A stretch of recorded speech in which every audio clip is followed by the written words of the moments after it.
confusion sometimes between Free the Girls and Free Our Girls. So Megan will get people saying, I have bras for you. She's like, that's awesome, but Free the Girls needs them. And we'll have people approach us, oh, I need this education and training. Awesome, go to Free Our Girls. So we're excited to share a really similar name and very much a similar passion. So please give a warm welcome to Megan Lundstrom.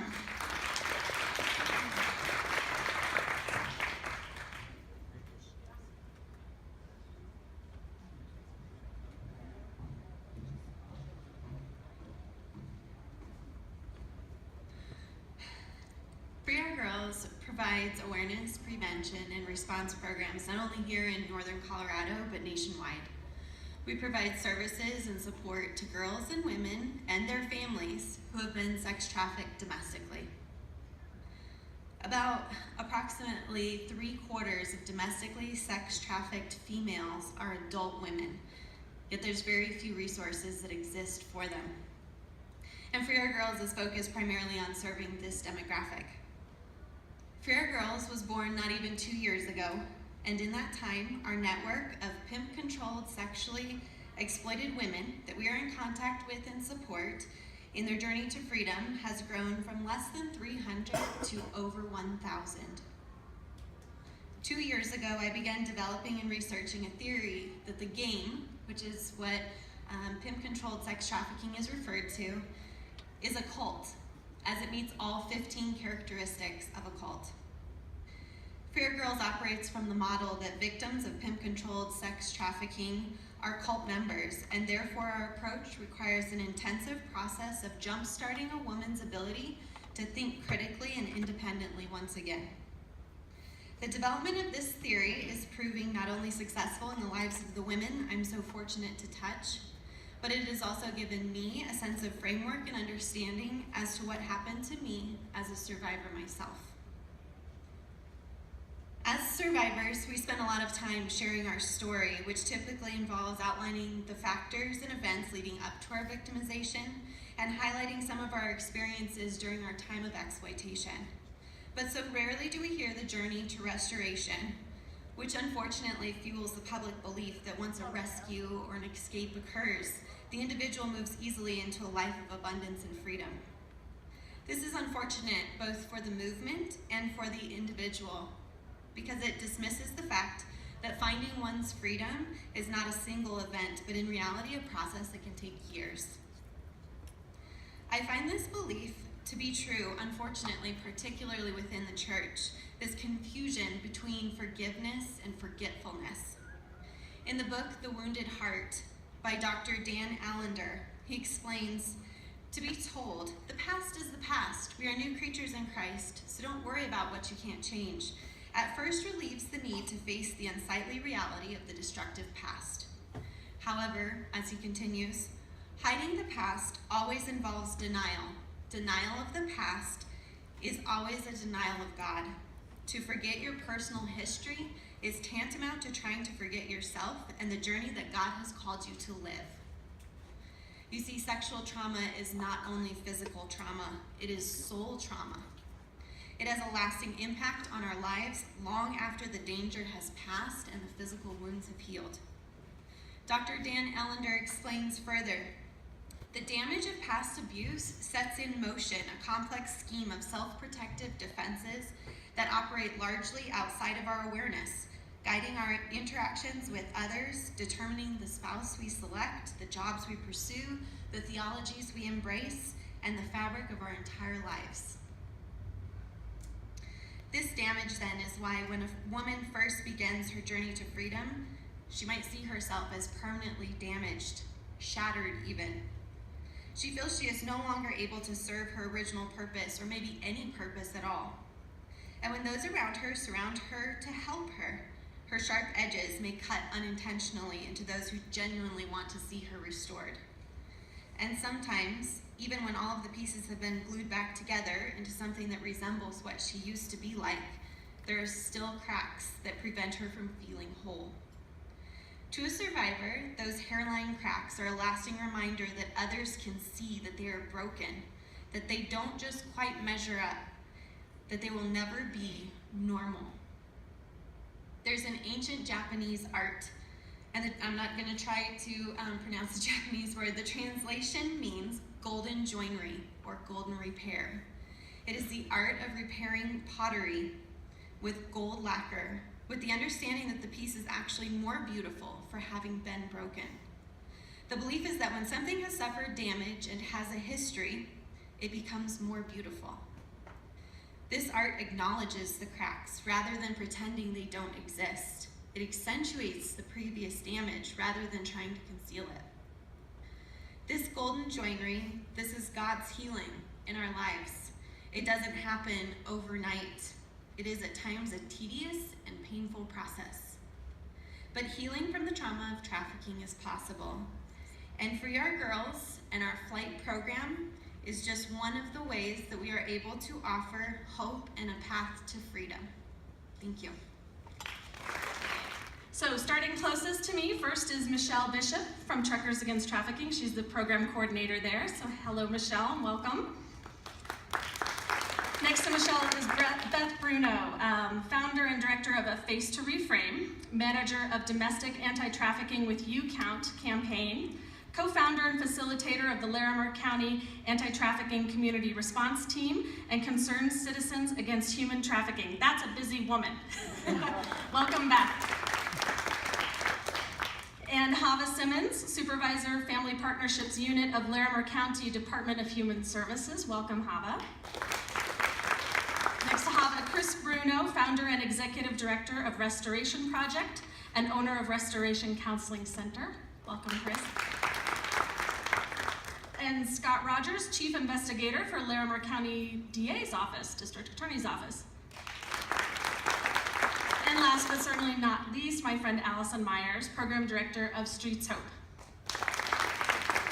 Thank you all for being here. We really appreciate your time and appreciate your dedication. I think you're first, Michelle, so take it away, and then after Michelle, we'll just pass the microphones down and have each of you take a few moments to engage us and educate us. Thank you. Awesome. Well, thanks again for having me. I am with Truckers Against Trafficking, and I want to tell you a little bit about what we do. But first, I want to start off and get us kind of all on the same page about what human trafficking is. A little bit of a human trafficking 101 here. And yeah, I have slides, so that's great. So up on the screen, you will see a definition of human trafficking. It's just a very general definition. Basically, it says human trafficking is the exploitation of human beings via force, fraud, or coercion for one of two reasons. The first is labor trafficking. Here we're thinking agricultural work, we're thinking domestic servitude, sweatshops. Anytime someone's being forced to work against their will, forced to work long hours, and forced to work without pay, that's labor trafficking. And that's one reason why people get trafficked. Another reason is for commercial sex. So here we're thinking pornography and prostitution, stripping, anything within that commercial sex industry, someone can be trafficked into. And all of this trafficking, all of this exploitation happens for the profit or the benefit of a third party. Usually that third party is referred to as a trafficker, an exploiter, a pimp, if it's sex. That's what's happening. And so when you look at that definition, you can really see that this is just a form of modern day slavery. It is slavery, and slavery still exists in our world and in our country and in our communities. And so just to kind of get a scope of how big this problem is worldwide, here's some statistics up here. The first one, there's about an estimated 21 million slaves in the world, and that's from the International Labor Organization. And I will say that's a very conservative estimate. I've heard anywhere up to about 36 million. It's very hard to track, very hard to estimate, but that's still a very large number that shouldn't exist. It just shouldn't exist. And if you want to know why it exists, second statistic, it's a $150 billion industry. This is the second largest criminal industry in the world, following drugs, and it's creeping up. And so it's huge. There's a lot of money that criminals are able to make, and so they're not stopping. They're growing. To bring it more into a domestic side, into our country, there have been documented cases in all 50 states as well as DC. It happens everywhere. It happens in every single state, in every single city, in our communities. It's happening. The National Center for Missing and Exploited Children estimates that about 1 in 6 runaways is at risk for being trafficked. And when someone is trafficked, they're forced to have sex up to 20 times a day. This means that victim is forced to have, or is raped 20 times a day. That's what it is. It's rape for profit. So that's what's going on. And so if you're like me, you kind of sit and you look at this and you're like, how is this happening? We live in the 21st century. I thought slavery was done with the Civil War. What's going on? And it's what we like to call the perfect storm. It's a lot of factors acting together. And so the first side, or the first factor you have, is you have vulnerable communities. You have people who are vulnerable. A lot of times you have runaways, young women and children who have run away from home, run away from a bad situation, that they think anything's got to be better than what I'm dealing with right now. But they don't know what's waiting for them when they run away. But it doesn't always have to be a runaway. There's just some sort of vulnerability. Now that we're in an internet age, you have predators going onto social media and pretending to be someone else, and trapping people that way. And so you have a vulnerability over here and someone who's wanting to exploit that vulnerability on the other side. And above all of that, you have a culture that, I wouldn't say has promoted it, but has kind of said it's okay. If you look at that top right picture where it says "Pimp Your Pack," that's an advertisement aimed at children, and it says, "Oh, do something cool with your backpack, pimp your pack." But what's a pimp? A pimp is a person that sells someone for sex. A pimp is not something to be emulated. It's not something that we should want to be. It's not something that we should promote in our society, and yet we're using that term as something that's positive and good and something that we should be striving for. You also have pornography that's playing into it. This is what I like to call the gateway into commercial sex. It's driving demand for commercial sex, and unfortunately, if there's a demand, if you know economics, there has to be a supply to meet that.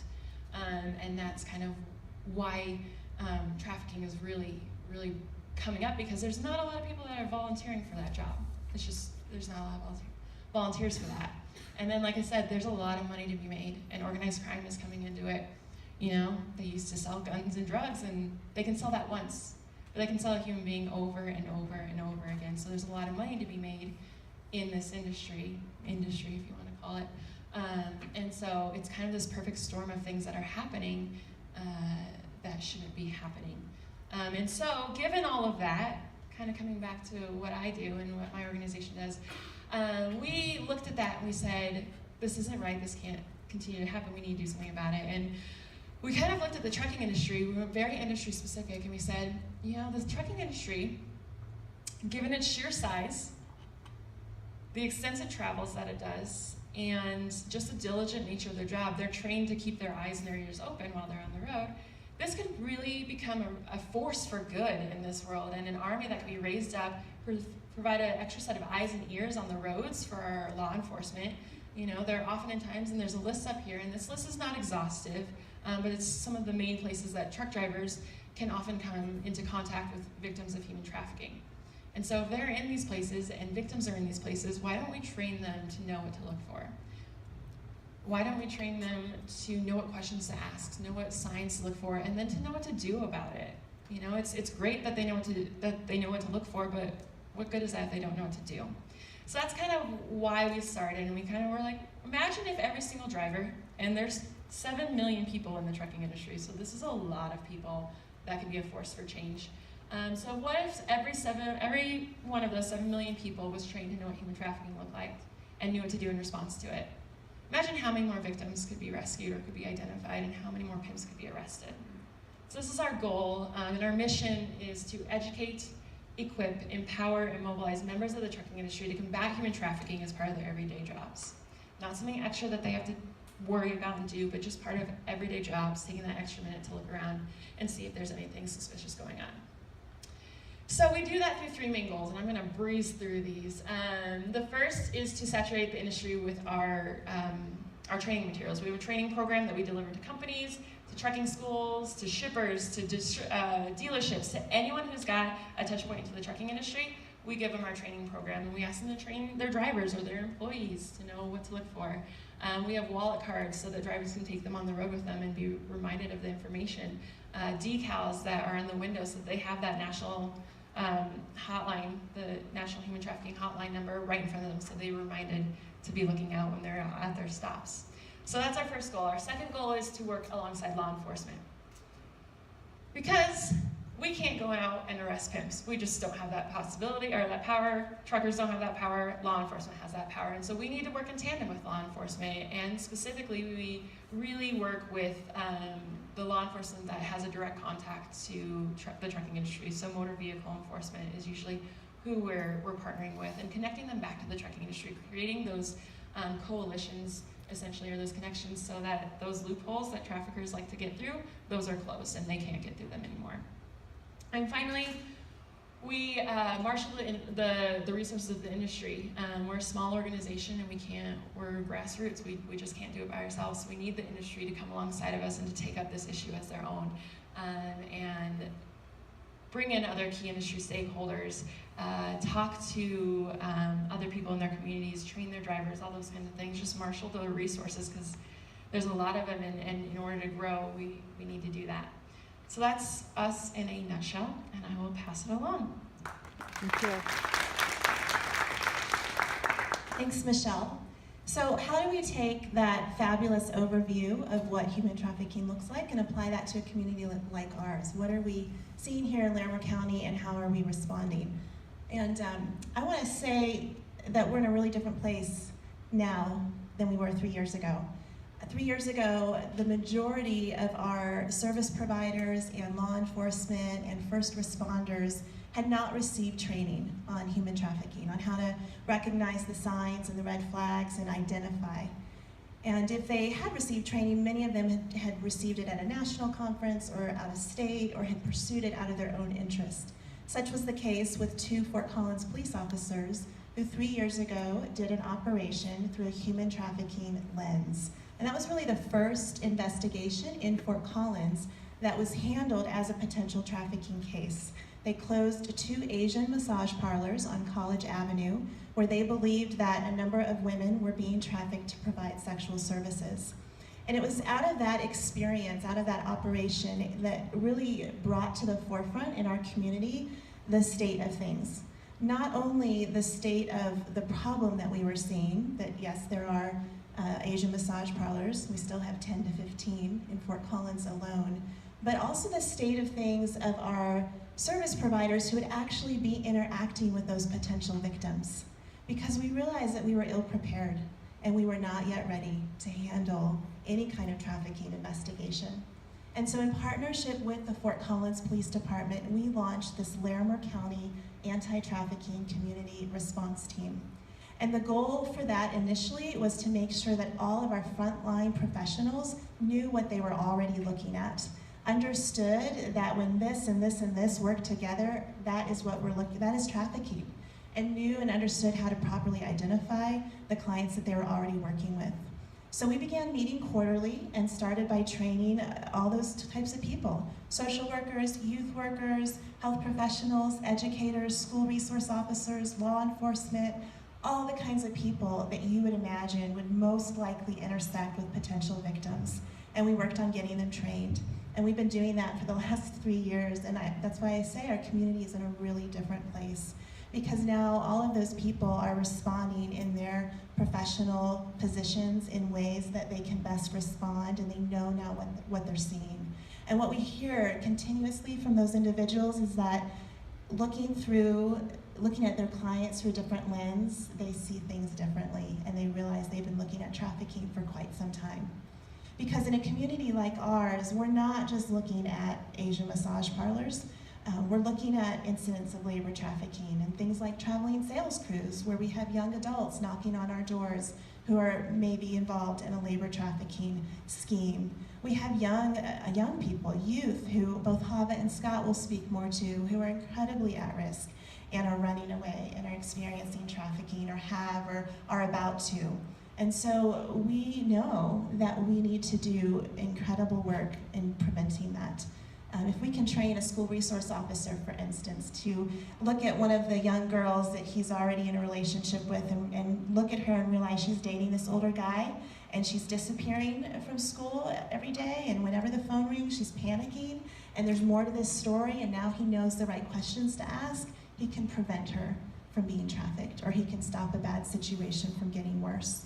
So that's what we've been working on as a county-wide.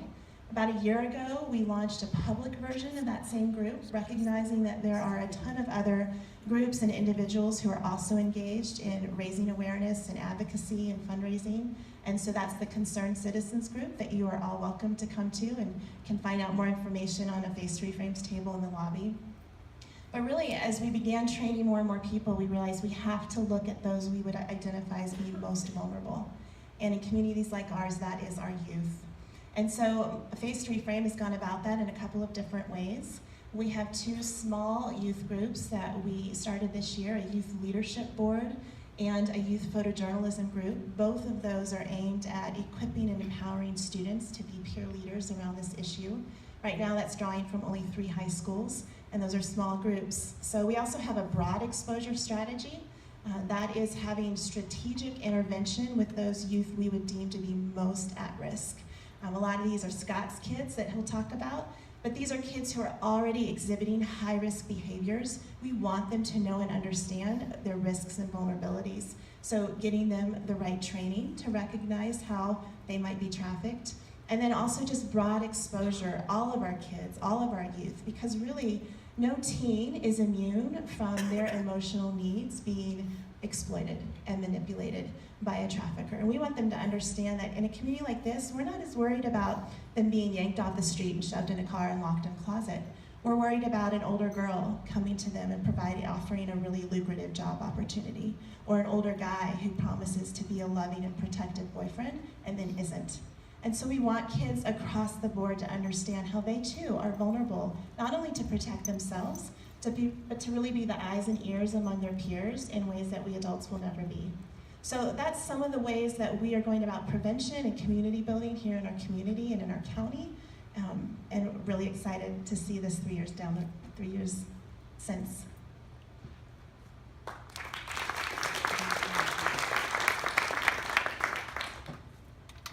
It's a pleasure to be here to speak with you this evening. I'm going to focus primarily on commercially sexually exploited children. You'll hear it referred to as CSEC.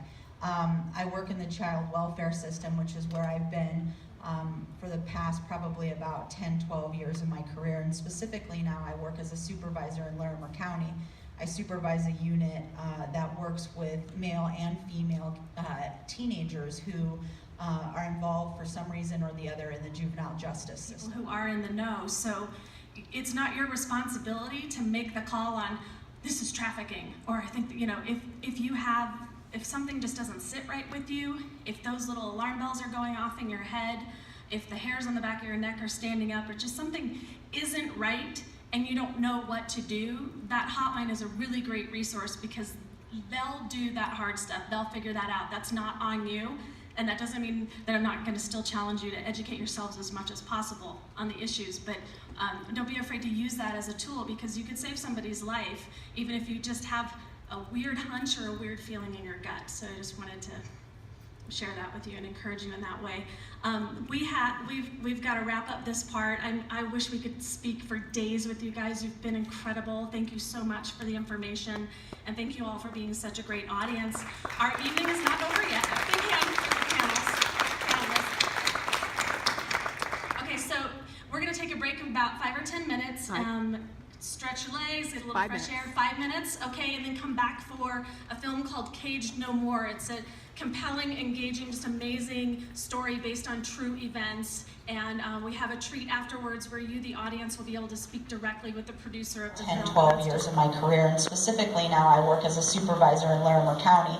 I supervise a unit that works with male and female teenagers who are involved for some reason or the other in the juvenile justice system. So that's the population that I deal with, and in my unit we supervise approximately 100 kids at any given time.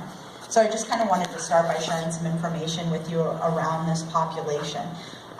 First of all, it's estimated that basically in the course of any year annually, more than 200,000 children in the United States become victims of child sex trafficking.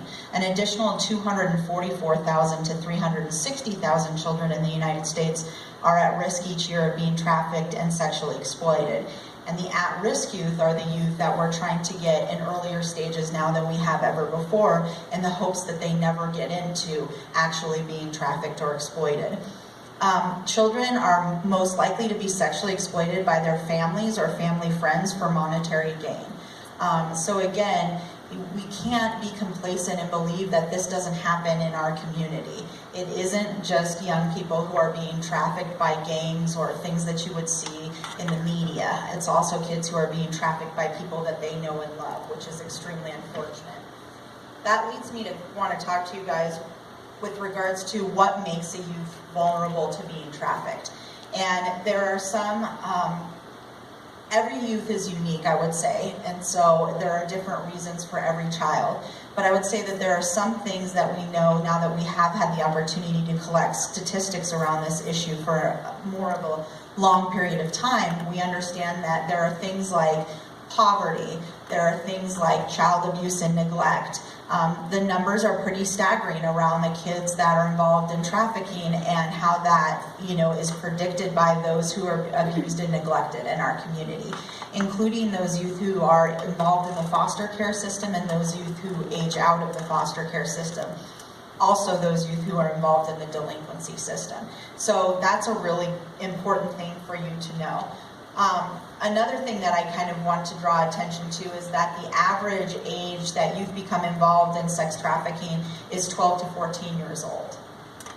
So I'm going to let that sit with you for a minute for those of you who have children 12 to 14 years old.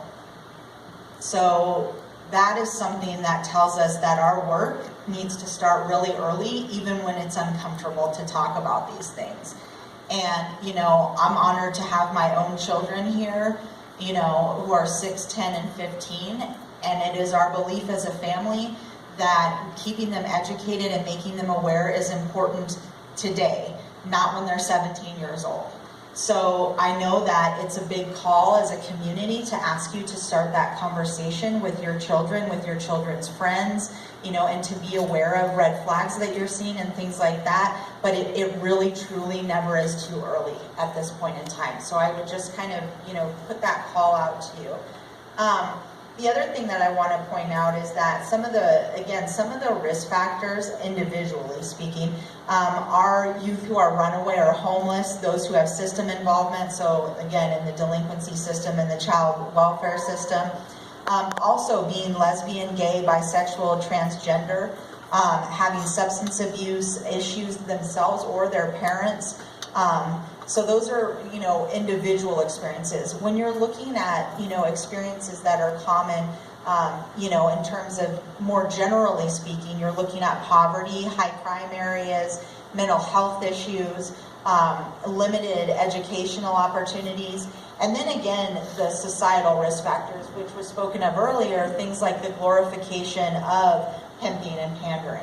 And that can be seen in the media, in music, in advertisement, in every place that you turn. So that's another reason why it's very important that you begin educating your children at a young age, because they're exposed at a young age. And it may not be in your home, but unfortunately they're not there every minute of the day. And so it's really important to start having those open conversations about that type of thing. And then the other thing is that, I really want to also bring to the forefront, the victims are not just female. So there are male victims, there are young male victims, and typically they don't report at as high of a level, and it looks differently because it is not typically, it often doesn't involve a pimp per se. However, they are involved in things like what they call survival sex, which is getting your basic needs met. But they are there, and they are significantly impacted by their victimization as well. And so I think it's really important in all the conferences that I go to, I think we often forget to give attention to the young boys that are facing this issue as well. And so I think that's really important. There are estimates that the male population of trafficking victims is actually equaling the female population. It's just much, much, much underreported. So that's definitely something for you to keep in mind as well. So the last thing that I'll say is that one is I kind of take exception to the term runaway youth. They're missing. And the reason I would encourage you to change that label is because though a youth may make a decision to leave, there may be a point that that decision isn't theirs anymore.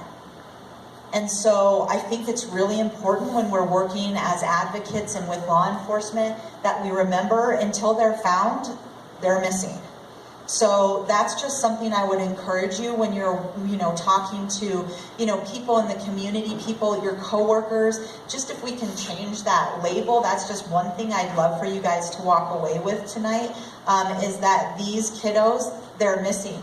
Because the call to find somebody who's missing is much greater than that to find somebody who's run away. So I just would really challenge you to think on that. I can really ensure that though you may not see them on a day-to-day basis, it may not be something that you're exposed to through your own work or through your own community. We have trafficking victims in Larimer County, and we have amazing young people who are survivors. But speaking to what Megan said earlier, it's a long journey. So just because they've been rescued doesn't mean that everything's done and it's all happy and it's great. There are a lot of struggles, still being faced by them. So again, I just want to encourage you to remember we have vulnerable children in our community because any child can be vulnerable. And social media is a huge part of that. We know all of our kids are on their phones, on the internet, things like that. So it just takes the one connection with the wrong person. So I just want you to know that any kid in any community can be, sucked into this lifestyle for a variety of reasons. And that, once that happens, it's very difficult. So the more we can do to educate our kids and to ensure that we're educated, like Beth said, and that we understand the signs and things we can recognize, the better off we are, so that we can start earlier and have hope to really make a difference beforehand. Thank you.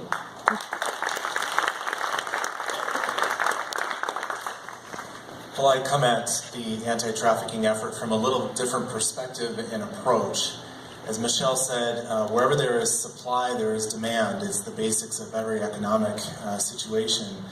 All of the boys and girls and women that are involved and captured into the sex industry is driven by a dollar sign. It's driven by the demand, and typically the demand is men. And that is something that is not often addressed in the realm of anti-trafficking. And it's a big passion of mine because I believe that trafficking is not a women's issue. I believe trafficking is a men's issue. If there was not the demand, we would not have the supply. And so I feel like we need to address the issue in the male culture, to men specifically, and I want to say to both boys, but particularly to fathers, because all of the factors that have been shared tonight that are the risk factors and the things that set a child up to be at risk of being trafficked are generally tied, but a lot of times specifically tied to the absence of a strong and good father. If we can address the home life and the father aspect of our culture, I believe that the demand would be reduced and the supply would be reduced. So I direct two organizations. One is called Restoration Project, and our focus, this is a ministry that's focusing on intentional fathering, intentional brothering, and the eradication of trafficking. And how those two things, fathering and brothering, really play a significant role in the reduction of demand. So out there you'll see at our table a couple of books and resources that are designed to help us as men be more present in our families, wake up to the reality of what our children need from us as fathers, and then what we need from other men to keep us men. That's called brothering. So specifically with Restoration Project, one of the things that I am involved in is, let me first tell you about the Counseling Center. I'm also a licensed professional counselor, and I do a lot of work with sex addiction, recovery, and the addressing of pornography and different aspects of this engagement with men. So with these two organizations, I do three things here in northern Colorado, specifically with regard to anti-trafficking. The first is I teach a training course, which I'll come into a men's group or to a church or to any group of people that I call From Boy to Buyer, because I want to address some of what has already been mentioned, that there is a culture in the masculine culture that is, as Michelle said, maybe not propels it forward, but is at least acceptable of exploitation. And that happens at a very, very early age. And a boy is pushed by certain factors towards the understanding emotionally, mentally, spiritually, psychologically, towards the acceptability of being an exploiter. And I think that we need to address that. So one of the things that I do is this training called From Boy to Buyer. And I did have the opportunity to come here to Foundations a couple of months ago and address the Saturday morning men's group with that training. It was really fun to be here, so thank you.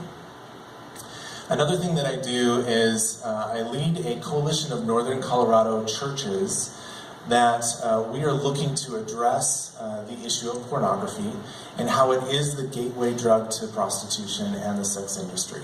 It is every single person that is involved in the sex industry has some connection with pornography. It's used as a training ground for girls or women to know what to do. It's used as a kind of a brainwashing of men of how to view women and how to objectify women. So pornography is much more insidious than something that just happens behind closed doors in someone's private time. It is something that is very dark and very we need to address. So I lead something called Rewire, and this is, as I said, a coalition of northern Colorado churches where we're wanting to have an honest conversation about pornography. Because it's not, to be involved in an anti-pornography movement is not to say that you have a pornography problem, but to say that pornography is a problem. And that wherever there is internet access, and I'm sure many of you have smartphones in your pocket, wherever there is internet access, there is the accessibility to this kind of darkness. And we know that as girls and boys are caught in the sex industry, as Hava said, 12 to 14 years old, the pornography industry aims the first exposure to be somewhere between 8 and 10 years old, where our children are being aimed so that they can be groomed basically to be pornography users and eventually go from boy to buyer. So Rewire, we're wanting to, we are addressing this issue. We have some presentations and some materials, some training materials where we are coming in to churches to do presentations in a setting like this. Talk about pornography, what can we do to prevent it, what is some awareness around it, how to take some steps towards recovery from it, and then what to do as families in order to be protective for our kids and ourselves. We're also doing some training with pastors and lay leaders and church members that are small group leaders and such, where we are seeking to say, hey, what can you do on a much more granular level, grassroots level, to have honest conversations about this? Because you don't have many people, you say, hey, we're going to have a night about pornography, you really don't have many people show up. It's just not one of those things that's popular. So we need to actually be in those relationships that are safe. And so we're wanting to help train small group leaders and lay leaders in how to have those conversations. We're also wanting to help pastors know what to do and how to speak from the pulpit, not to take over the pulpit, but how to speak honestly about this in ways that can really bring more awareness. So that's Rewire. And then the third thing that I do locally here is something called the First Offender Restoration Initiative. And it is a collaboration between the Counseling Center that I lead. It's with the District Attorney's Office and Fort Collins Police, with Megan and Free Our Girls and the Medical Center of the Rockies, where we are addressing men that have been ticketed or arrested for the solicitation of sex. these men are the exact ones that are the demand, right? They're the ones that are seeking to pay for sex. And in the last couple of years, as Beth mentioned, the massage parlors and some other things that are happening here in Northern Colorado, we are looking to not only rescue the women, but also target the men, which is a beautiful way, I think, to reduce the demand and basically say, Northern Colorado, this is not going to happen here. This is not something that we're going to accept in our community. So these men have been ticketed or arrested, and they're going through their case. They're to work through the court systems and such. And so the First Offender Restoration Initiative is a diversion program for them, where they can come to my class and learn about the realities of the situation.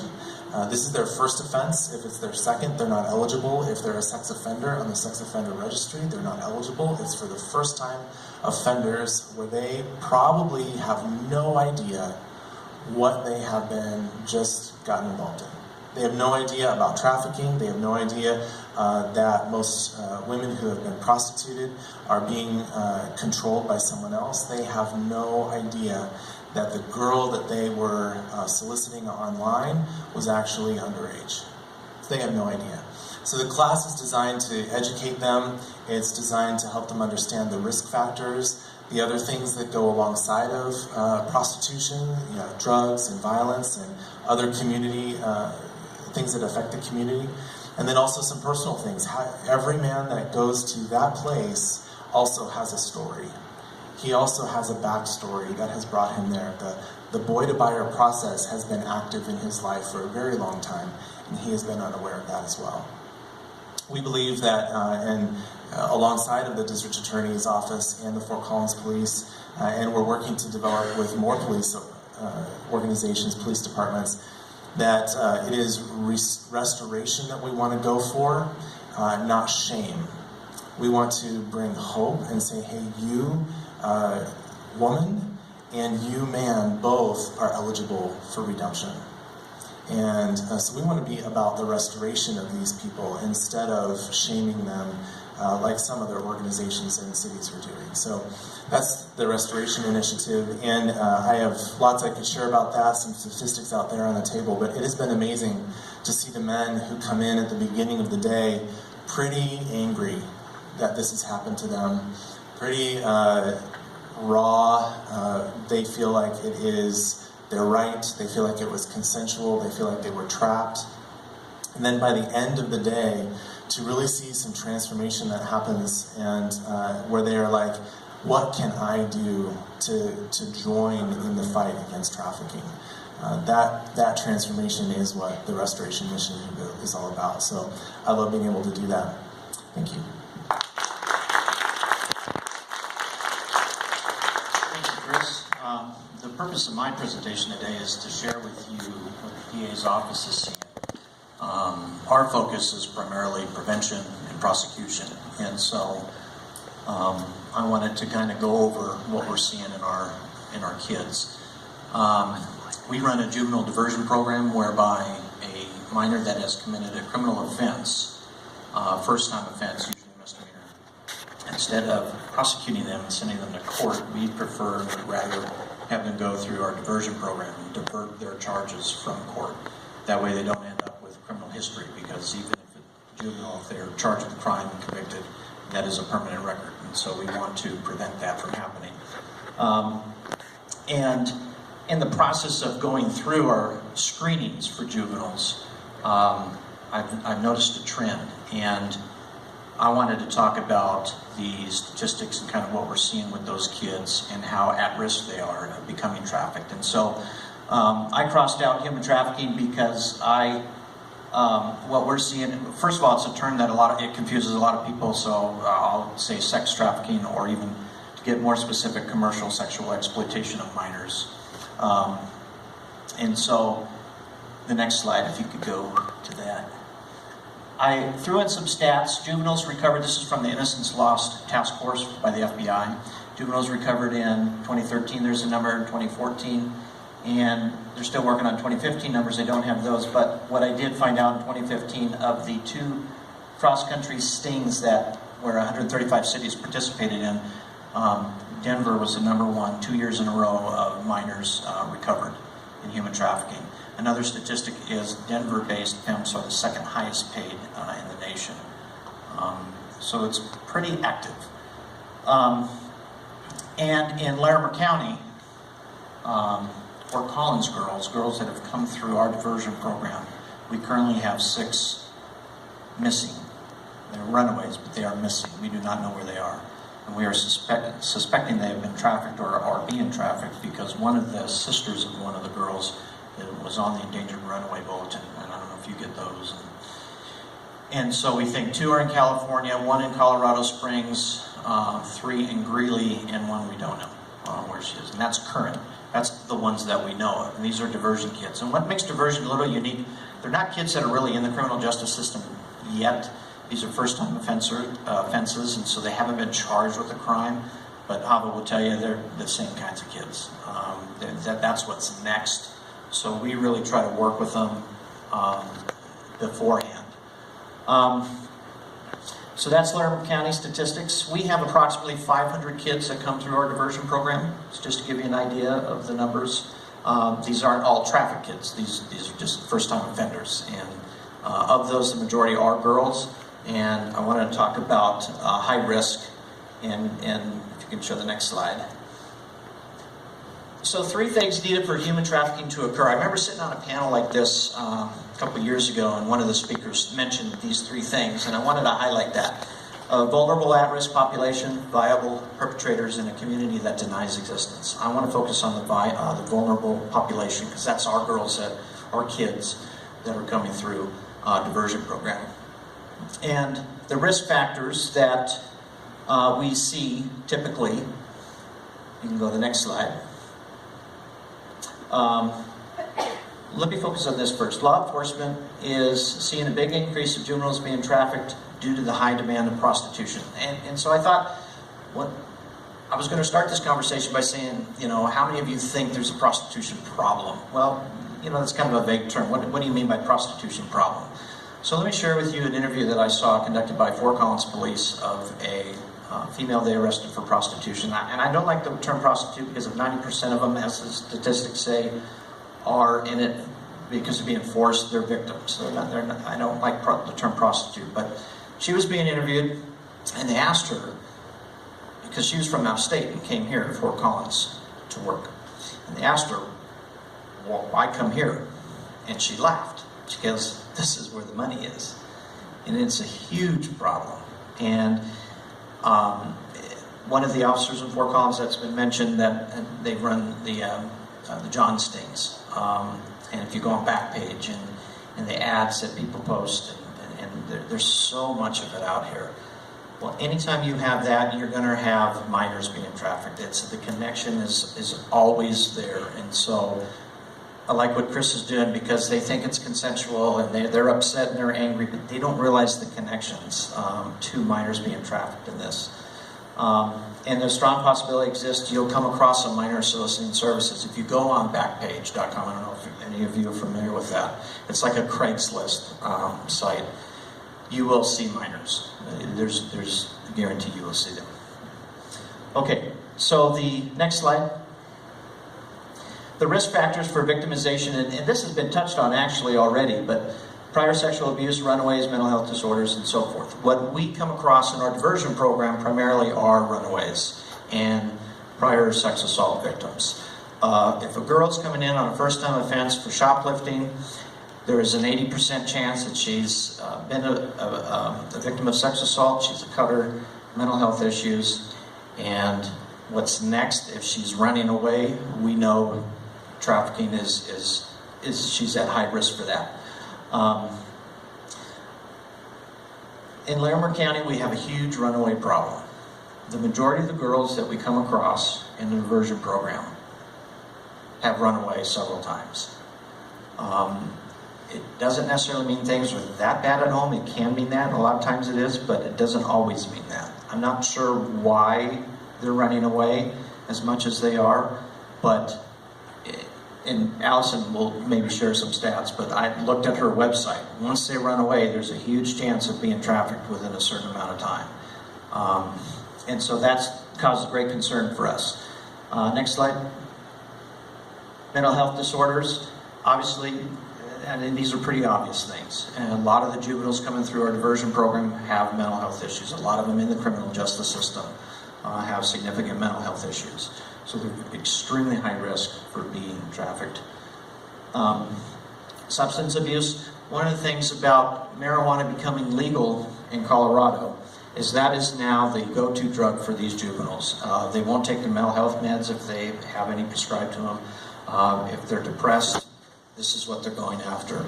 And I talk to these kids and I say, "Are you paying for this?" And they laugh at me because it's such abundance, they don't have to pay for it. It's free, it's everywhere. So they're not even paying for it. And it's daily use. It's a huge issue. Next slide. So this was mentioned too earlier. There's so much in our culture, and songs and music and videos, internet is sexuality. Kids have become so sexualized.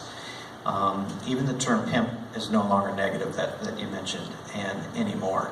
And so in March of 2014, I remember a girl coming through our diversion program. She was a junior at Kruger High School, a runaway, and just got out of mental health Mountain Crest for addiction. It was a marijuana ticket, no criminal history.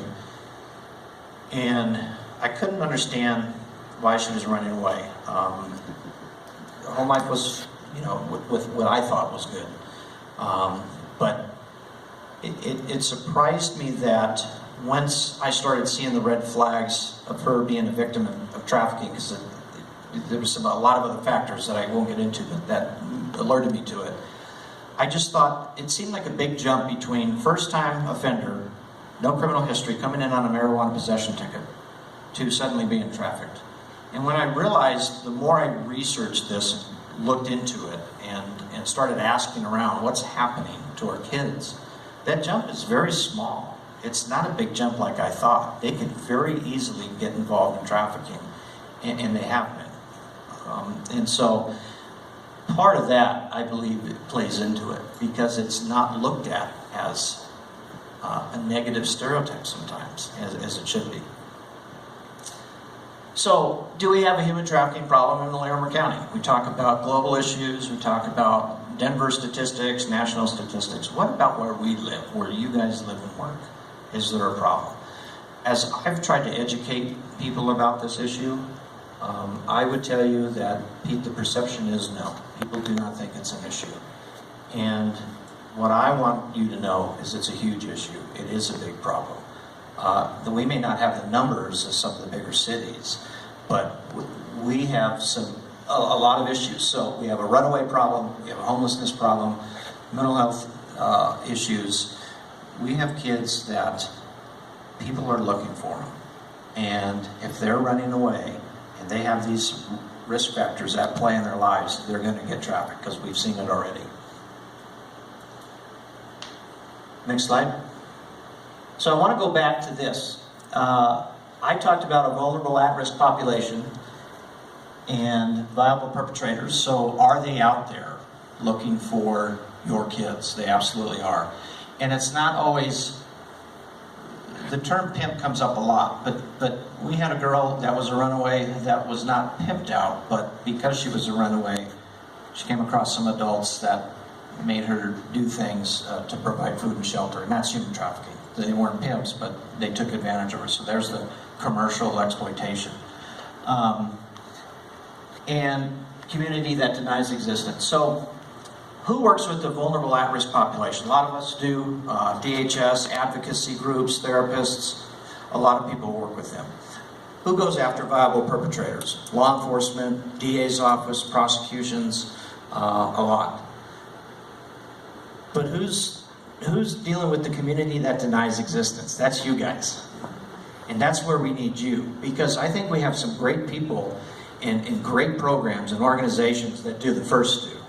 But if a community that denies the existence, our hands are tied if that happens. We can't do it. And that's why I'm so grateful that you guys are here tonight, because the most important piece to that is you guys. We need the help. I have runaways that I don't have a place for them to go if they're running away. I don't have a choice but to get a warrant out for their arrest and get them detained, and then now they're in the criminal justice system.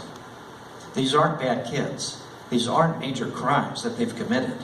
But if they're running away, I have no place for them. I don't have any kind of respite home for them. Nothing where I can say, hey, don't run away to the street. Come here instead. You know? So our focus has been on prevention, is on prevention.